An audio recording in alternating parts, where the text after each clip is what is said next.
சத்தியம் உங்களை விடுதலையாக்கும். கர்த்தராகிய இயேசு கிறிஸ்துவின் நாமத்துக்கு மகிமை உண்டாவதாக. சத்தியம் உங்களை விடுதலையாக்கும் என்ற நிகழ்ச்சிக்கு அன்போடு கூட உங்களை வாழ்த்துகிறேன். கர்த்தருடைய நாமத்துக்கு மகிமை உண்டாவதாக. தொடர்ந்து நாம் ஒரு சத்தியத்தை கற்றுக்கொண்டு வருகிறோம். வெளிப்படுத்தின விசேஷம் 21வது அதிகாரம் 7வது வசனம், ஜெயம் கொள்ளுகிறவன் எல்லாவற்றையும் சுதந்திரித்துக் கொள்ளுவான். கவனியுங்கள், நம்ம இந்த பூமியில் வெற்றியாக வாழ்வதற்கு நிறைய சத்தியம் இருக்குது. அதில் ஒரு சத்தியம் என்னன்னா, ஜெயம் கொள்ளுகிறவன் எல்லாவற்றையும் சுதந்திரித்துக் கொள்ளுவான். அப்ப ஜெயம் கொள்ளாதவன் ஒன்றையும் சுதந்திரித்துக் கொள்ள மாட்டான்.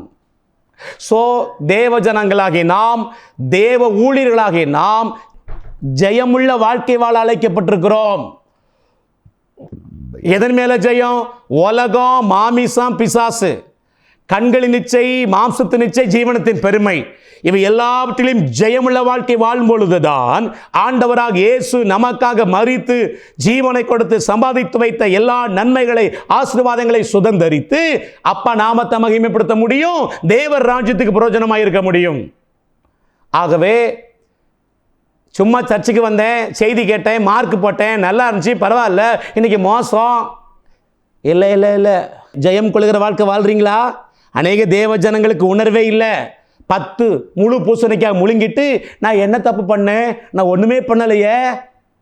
எல்லா தப்பையும் பண்ண வேண்டியது, இஷ்டத்துக்கு வாழ வேண்டியது, வசனத்துக்கு புறம்பா வாழ வேண்டியது, நல்ல நாள் பார்க்க வேண்டியது, நல்ல நேரம் பார்க்க வேண்டியது. திருமணத்தில் பார்த்தா பெரும்பாலான கிறிஸ்தவர்கள் புதன்கிழமையாக தான் திருமணம் வைக்கிறாங்க. ஏன்னா பொண்ணு கிடைச்சாலும் புதன் கிடைக்காதான். இப்படி உலகத்துக்கு ஒத்த வேஷம், இந்த பிரம்மத்துக்கு ஒத்த வேஷம் தரிச்சுக்கிட்டு வெற்றி இல்லாத ஜெயமுள்ள வாழ்க்கை வாழாம எனக்கு என்ன செஞ்சாரு, எனக்கு ஒண்ணுமே செய்யலையே, ஒண்ணு வராது. பிரமாணத்தை எழுதி வச்சுட்டாரு. நீ ஜெயம் கொண்ட வாழ்க்கை வாழ்வையானால் ஆட்டோமேட்டிக்கா எல்லாவற்றையும் சுதந்திரிப்பாய். அநேக தேவ ஜனங்கள் பெயருக்கு தான் வாழ்றாங்க, பேருக்கு தான் கிறிஸ்தவன் சொல்றாங்க. ஆனா வசனத்துக்கு புறம்பா தேவ வார்த்தைக்கு மீறி வாழ்கிறார்கள். வரதட்சணை வாங்குறாங்க, லஞ்சம் வாங்குறாங்க, ஏமாத்துறாங்க, பித்தலாட்டம் பண்றாங்க, எல்லா அக்கிரமம், எல்லா அநியாயம், எல்லா அசுத்தமான வார்த்தை, வாயை திறந்த 50 மூட்டை பொய். எப்படிங்க வாழ்க்கையில நன்மை வரும்? எப்படிங்க வாழ்க்கையில மேன்மை வரும், ஜெயம் வரும்? வேதம் தெளிவா சொல்லிட்டு, யாரெல்லாம் உலகத்தை ஜெயிக்கிறாங்களோ, மாம்சத்தை ஜெயிக்கிறாங்களோ, பிசாசின் கிரிகளை ஜெயிக்கிறாங்களோ, கண்களின் நிச்சயை, மாம்சத்தின் நிச்சயை, ஜீவனத்தின் பெருமையை ஜெயிக்கிறாங்களோ, அவர்கள் ஆட்டோமேட்டிக்கா எல்லாவற்றையும் சுதந்திரித்துக் கொள்வார்கள். புரிஞ்சிருக்குன்னு நினைக்கிறேன். இப்ப நம்முடைய சப்ஜெக்ட் என்னன்னா, எப்படி ஜெயம் கொண்ட வாழ்க்கை வாழ்வது. எபேசியர் 6வது அதிகாரத்தில் தேவனுடைய சர்வாயுத வர்க்கங்களை தரித்துக் கொள்ள வேண்டும் என்று 5 ஆயுதங்களை பார்த்திருக்கிறோம். எடுத்துக்கொள்ள வேண்டிய 2 ஆயுதங்களை பின்பதாக பார்க்க போகிறோம். அதுக்கு நடுவில் ஜெயங்கொண்ட வாழ்க்கை வாழ நீதிமொழிகள் 21:31 தியானித்துக் கொண்டிருக்கிறோம். குதிரை யுத்த நாளுக்கென்று ஆயத்தமாக்கப்படும், ஜெயமோ கர்த்தரால் வரும்.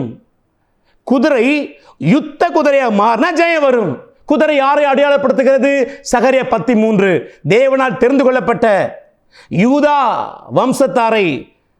வம்சத்தாரை தமது மந்தையை யுத்தத்திலே சிறந்த குதிரையாக நிறுத்துவாராம். விசாரித்து, நீங்களும் நானும் தேவனால் தெரிந்து கொள்ளப்பட்ட யூதா கோத்திரம், தேவனால் தெரிந்து கொள்ளப்பட்ட சந்ததி, முன்குறிக்கப்பட்ட சந்ததி, அழைக்கப்பட்ட சந்ததிகள். நம்மை தேவன் யுத்த குதிரையாக மாற்ற விரும்புகிறார். நாமும் யுத்த குதிரையாக மாற வேண்டும் என்று, நாமும் விரும்ப வேண்டும் என்று கர்த்தர் விரும்புகிறார். அப்படியானால் யுத்த குதிரை எப்படிப்பட்டதா இருக்கும்? யுத்த குதிரையின் தன்மைகள் என்ன? யோபு 39:19 தியானித்து வருகிறோம். 19 ஒரு யுத்த குதிரை, பேட்டில் ஹார்ஸினுடைய தன்மைகள் குறிக்கப்பட்டிருக்கிறது. யுத்த குதிரை எப்படி இருக்கும்?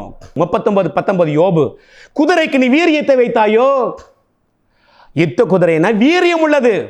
சாதாரண குதிரைகள் சும்மா சாதாரணமாக இருக்கும் சவாரி செய்ய. ரதங்களில் பூட்டப்படுகிற, ராஜாவின் ரதங்களில் பூட்டப்படுற குதிரைகள் செட்டு செட்டா பியூட்டிஃபுல்லா இருக்கும், அலங்காரமா அழகா இருக்கும். ஆனா வீரியம் இருக்காது. ஆனா யுத்த குதிரை அலங்காரமா இருக்கோ இல்லையோ, ஹல்லேலூயா, அழகா இருக்குதோ இல்லையோ, வீரியம் உள்ளதாக இருக்கும், ஸ்ட்ரென்த் இருக்கும், பலன் இருக்கும், ஆற்றல் இருக்கும், சதைகள் எல்லாம் முறுக்கேறி இருக்கும். சிறந்த பயிற்சிகளை கொடுத்து, சிறந்த உணவு தானியங்களை கொடுத்து, அந்த சதை எலும்பு எல்லாம் முறுக்கேறி இருக்கும், வீரியம் உள்ளதாக இருக்கும். அதனாலதான் யுத்தத்தில் ஜெயம் கிடைக்கும். ஸோ ஜெயம் வரணும்னா நாம் யுத்த குதிரையாக மாறணும். யுத்த குதிரையாக மாறணும்னா வீரியம் இருக்கணும். வீரியம் என்னது? பலன். வீரியம்னா என்ன? ஆற்றல்.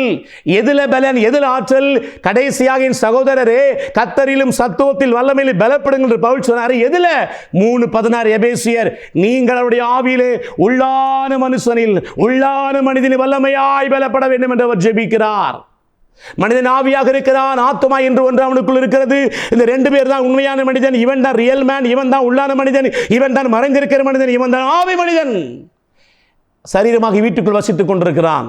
ஸோ உள்ளான மனுஷனில் பலனை ஏற்றணும், உள்ளான மனுஷனில் வீரியத்தை நாம தான் ஏற்றணும், நாம தான் ஆற்றலை இன்க்ரீஸ் பண்ணணும், டெவலப் பண்ணணும். எப்படி உள்ளான மனுஷனில் பலன் அடைவது? ஏசாயா 40:31 தியானித்துக் கொண்டிருக்கிறோம். கர்த்தருக்கு காத்திருக்கிறவர்களோ புது பலன் அடைந்து, ஆமென், கழுகுகள் உயர மலைக்கு போய் வயதான நாட்கள் அது மலையில போய் காத்திருக்கும். இறக்கையெல்லாம் உதிர்ந்து அந்த சூரிய வெளிச்சம் பட்டு புதிய இறக்கைகள் உருவாக புது பலன் வரும். மறுபடி பல ஆண்டுகள் உயிரோடு வாழும். தனி ஜெபத்தில் யாரெல்லாம் காத்திருக்கிறாங்களோ, தனி ஜெபத்துக்கு யார் இம்பார்ட்டன்ட் கொடுக்கிறாங்களோ, யாரெல்லாம் நல்ல பங்காகிய தேவ சமூகத்தில் அமர்ந்திருக்கிறாங்களோ அவர்கள் ஆவியில பலன் பெருகும், அவர்கள் புது பலன் அடைவார்கள். ஆகவே தனி ஜெபம் ரொம்ப இம்பார்ட்டன்ட், தனி ஜெபம் ரொம்ப அவசியம். அவர் ஜெபம் பண்ணுகையில், இதில் ஏற்கனவே பார்த்துட்டோம், அவர் ஜெபம் பண்ணுகையில் முகரூபம் மாறிற்று, அவர் ஜெபம் பண்ணுகையில் வானம் திறக்கப்பட்டது. ஜெப வேளையாக 9ஆம் மணி நேரத்தில் சென்ற பேதுரு யோவானை கொண்டுதான் அற்புதம் செய்தார். ஏறக்குறை 5000 பேர் ரட்சிக்கப்பட்டார்கள். வாசல்களை தலையை உயர்த்துங்கள், அனாதி கதவுகளை உயருங்கள் 2 ஜெபத்தை அடையாளப்படுத்துகிறது. மகிமையின் ராஜா உட்பிரவேசிப்பார். ஜெபிக்கிறவன் வாழ்க்கையில் தான் மகிமையின் ராஜாவின் வல்லமை வெளிப்படும். வானம் திறக்கப்படும், முகரூபம் மாறும், கேரக்டர் மாறும். நல்ல பங்கை தெரிந்து கொள்ள வேண்டும். அவர்களை கொண்டுதான் அற்புதங்களை செய்வார். இதெல்லாம் பார்த்துட்டோம். இப்போ தனி ஜெபம் செய்வது எப்படி, ஜெபம் என்றால் என்ன என்று பார்த்து வருகிறோம். கிளாஸ்ல சொன்னேன், தனி ஜெபத்தில், தனி ஜெபம் என்பது நாமும் தேவனும் உறவாடுகிற உன்னத அனுபவம்.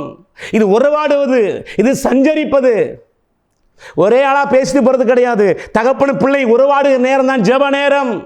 ஜெபம் என்பது ஒரு பொதுவான காமன் வேர்டு. இதுக்குள்ள பல பிரிவுகள் இருக்கிறது. ஆரஞ்சு பழம் ஒன்றுதான், ஏறக்குறைய 11 சொலைகள் இருக்கும். ஐயா, பலாப்பழம் ஒன்றுதான், பல சொலைகள் இருக்கும். ஜெபம் என்பது காமன் வேர்டு. உள்ளுக்குள்ள பல டிபார்ட்மெண்ட் இருக்கிறது. உறவாடுவதற்கு ஏதுவாக இருக்க வேண்டும், தேவனோடு சஞ்சரிப்பதற்கு ஏதுவாக இருக்க வேண்டும். அன்னைக்கு ஜெபம் பண்ணு சொல்றாங்க. 40 நாள் ஜெபம் பண்ணேன், 21 டேஸ் ஜெபம் பண்ணேன். நான் ஜெபத்தை குறைச்சி பேசல. 7 நாள் ஜெபம் பண்ணேன். வாழ்க்கையில் மாற்றம் இல்லையே, சுவாபங்களில் மாற்றம் இல்லையே, ஊழியத்தில் மாற்றம் இல்லையே, குடும்பத்தில் மாற்றம் இல்லையே. ஏன் இல்லை? எப்படி ஜெபிச்சிங்க பிரதர்? அழுதுகிட்டே இருந்தேன். சில சொல்றாங்க, அட சோத்திரம் சோத்திரம் சோத்திரம்னு சொல்லிக்கிட்டே இருந்தேன். நான் சோத்திரத்தை குறைச்சி பேசலை.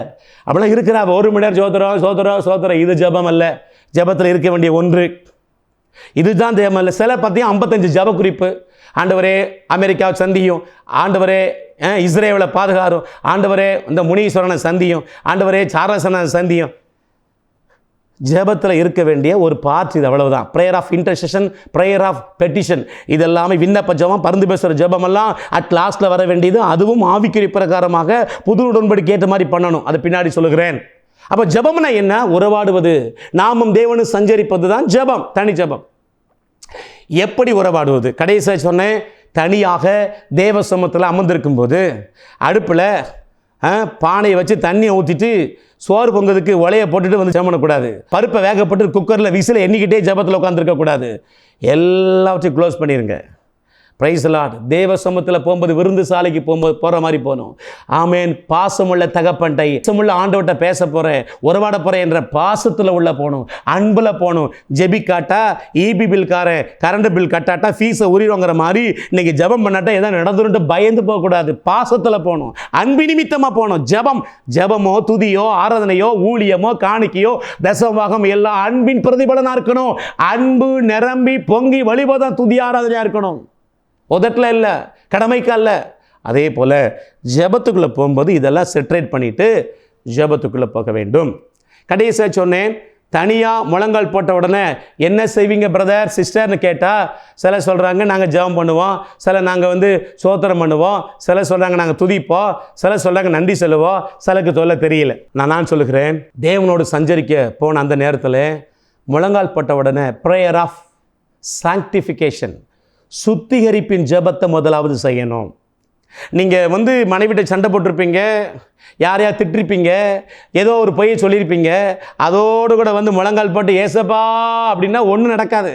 முதல்ல கட்டான கனெக்ஷனை சரி பண்ணுங்க. கனெக்ஷன் கட் ஆயிடுச்சு. எப்போ கோவப்பட்டீங்களோ கனெக்ஷன் கட் ஆயிடுச்சு. எப்போ தப்பு பண்ணீங்களோ கனெக்ஷன் உங்களுக்கும் தேவனுக்கும் உறவு துண்டிக்கப்பட்டுச்சு. டக்குன்னு ஏசப்பா சமூகத்தில் மன்னிப்பு கேட்டு தொடர்பை கனெக்ட் பண்ணணும். ஒருவேளை கனெக்ட் பண்ணிட்டு இருந்தாலும் சரி, கனெக்ட் பண்ணாட்டாலும் சரி, ஜெப வழியில் ஒருவேளை கனெக்ட் பண்ணால் ஸ்தோத்திரம், கனெக்ட் பண்ணாட்டா அறிக்கை செய்து மன்னிப்பு கேளுங்க. ஏற்கனவே அறிக்கை செய்து மன்னிப்பு கேட்டிருந்தாலும் இன்னும் நான் மாறணும் ஏசப்பா, இன்னும் ஆண்டவரே நான் வாயின் வார்த்தை மாறணுப்பா, இன்னும் என் சிந்தை மாறணும், என் செயல்கள் மாறணும், என் அர்ப்பணிக்கிற ஆண்டவரேன்னு சொல்லி அர்ப்பணிப்பின் ஜெபத்தை ஏறெடுக்கணும். ஒரு சுத்திகரிப்பின் ஜெபத்தை ஏறெடுக்கணும். நீ ஏற்கனவே அறிக்கை செய்து மன்னிப்பு கேட்டு நீங்கள் ஒரு சுத்த மனசாட்சியோடு ஜெபம் பண்ண முழங்கால் போட்டால் கூட இன்னும் நான் மாறணும் ஆண்டவரே, இன்னும் உங்களை போல மாறணும் ஏசப்பா, என் ஜெப வாழ்க்கை மாறணும் ஏசப்பா, என் பரிசுத்தம் பெருகணும் ஏசப்பா, எண்ணங்கள் இன்னும் மாற்ற வரணும் ஆண்டவரே, என்னை உருவாக்குங்க ஆண்டவரே, எனக்கு கற்றுக் கொடுங்க ஆண்டவரே, என்னை வணஞ்சு கொள்ளுங்கப்பா. எஜமானுக்கு உபயோகமுள்ள கனத்துருக்கிற பாத்திரமாய், எந்த நற்கிரீசை ஆயத்தமாக்கப்பட்ட சுத்திகரிக்கப்பட்ட பாத்திரமாய் என்னை மாற்றுங்கப்பா, என்னை வணஞ்சு கொள்ளுங்கப்பா, என்னை அர்ப்பணிக்கிற ஆண்டவரே சொல்லி சொல்லி சொல்லி சுத்திகரிப்பின் ஜெபத்தை செஞ்சு அர்ப்பணிப்பின் ஜெபத்தை முதலாவது செய்து தேவனோடு நமக்கு உறவை முதலாவது சரி செய்யணும். இந்த அர்ப்பணிப்பின் ஜெபத்தை செய்யும்போது அர்ப்பணிப்பின் பாடல்களை பாடி பாடி அர்ப்பணிக்கலாம். அர்ப்பணிப்பின் பாடல்களை பாடுவது ரொம்ப நல்லது. பாடி பாடி நம்மளை இன்னும் சரண்டர் பண்ணணும், இன்னும் அர்ப்பணிக்கணும். பாடலை பாடும் பொழுது 2 விதமாய் பாடல்களை பிரிக்கலாம். பாடல்களை பாடும்போது 2 விதமான பாடல்கள் இருக்கிறது. ஒன்று கர்த்தரை பற்றி பாடுகிற பாடல். இயேசு நல்லவர், இயேசு வல்லவர், என்றென்றும் மாறாதவர், அவர் என்றென்றும் மாறாதவர். அவரை பற்றி 4 பேருக்கு சொல்கிற மாதிரி இருக்குதா? இந்த பாடலை பாடக்கூடாது. அவரை பார்த்து பாடுகிற பாடலை பாடணும். அவரை பார்த்து பாடுகிற அர்ப்பணிப்பின் பாடலை பாடணும். அர்ப்பணித்தேன் நான், அர்ப்பணித்தேன், அர்ப்பணித்தேன் நான், அர்ப்பணித்தேன், ஆவி ஆத்மா சரீரம் அர்ப்பணித்தேன், மாறவே ஆசைப்படுகிறேன், என்னை மாற்றிவிடும் அருமை இரட்சகரே, நான் மாறவே அர்ப்பணிக்கின்றேன், என்னை மாற்றிவிடும் அருமை நேசரே. என் சிந்தை மாறணும், என் செயல்கள் மாறணும், என் பேச்சு மாறணும், என் பெருமை மாறணும், நான் மாறவே ஆசைப்படுகிறேன், என்னை மாற்றிவிடும் அருமை நேசரே, இன்னும் மாறவே நான் அர்ப்பணிக்கின்றேன். அர்ப்பணிப்பின் பாடலை பாடி பாடி முதலாவது நம்ம சுத்திகரிக்கணும், நம்ம அர்ப்பணிக்கணும். முதல்ல கனெக்ஷனை சரியாக்கணும். இந்த அர்ப்பணிப்பின் பாடலெல்லாம் குறித்து வச்சுக்கோங்க. அவரை பார்த்து பாடுகிற பாடல். குயவனே குயவனே படைப்பின் காரணரே, களிமண்ணாக என்னையுமே தந்தேனும் கரங்களில், வெறுமையான பாத்திரம் நான் வெறுத்து தள்ளாமலே, நிரம்பி வழியும் பாத்திரமாய் விளங்க செய்திடுமே. பாடுங்க. அர்ப்பணிப்பின் பாடலை குறித்து வச்சு வச்சு வச்சு வச்சு பலிபீடத்தில் என்னை பரனே படைக்கின்றேனே இந்த வேளை, அடியேனை திரு சித்தம் போல ஆண்டு நடத்திடுவீர். கல்வாரியின் அன்பினையே கண்டு விரைந்தோடி வந்தேன், கழுவும் திருரத்தத்தாலே கரை நீங்க இருதயத்தை. இப்படி அர்ப்பணிப்பு பாடலை குறித்து வச்சு வச்சு அவரை பார்த்து பாடுகிற பாடலை பாடி பாடி அர்ப்பணிப்போம். சுத்திகரிப்புக்கு முதல்ல கொடுப்போம். தனி ஜபத்தில் தேவனோடு சஞ்சரிக்கும் போது prayer of sanctification, prayer of surrender, அர்ப்பணிப்பின் ஜபம். அதுக்கப்புறம் அடுத்த லெவலுக்கு போகணும். அடுத்த சீரீஸில் தியானிப்போம். கர்த்தர் நமக்கு உதவி செய்வராக. ஜெபிக்கலாம்.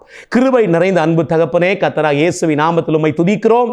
தனி ஜபத்தில் உறவாடி சஞ்சரித்து ஜெபிக்க வேண்டிய பிரகாரமாய் ஜெபித்து சரியான நிரந்தரமான ஆழமான ஜப வாழ்க்கையை அர்ப்பணித்து ஆண்டவரே ஆவியில பலனடைந்து ஆவியில வீரியமுடையவர்களாய் மாறி யுத்த குதிரையாக வாழ்ந்து ஜெயத்தை பெற்று ஏசப்பா நீங்க சம்பாதித்த எல்லா நன்மைகளை சுதந்தரிக்க ஒவ்வொருவருக்கு கிருபை செய்வீராக. இயேசு கிறிஸ்துவின் நாமத்தில் பிதாவே, ஆமென், ஆமென். God bless you.